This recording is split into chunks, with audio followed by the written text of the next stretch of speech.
এখানে রাস্তা ব্লক করে লাভ আছে?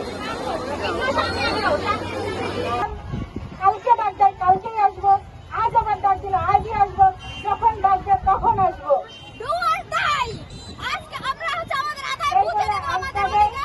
সকলকে আমি সুস্বাস্থ্য কামনা করি, সবাই সুস্থ থাকার চেষ্টা করবেন এবং মানসিকভাবে প্রস্তুত থাকবেন। আমরা যখনই ডাকবো তখনই আসবো, ইনশাআল্লাহ।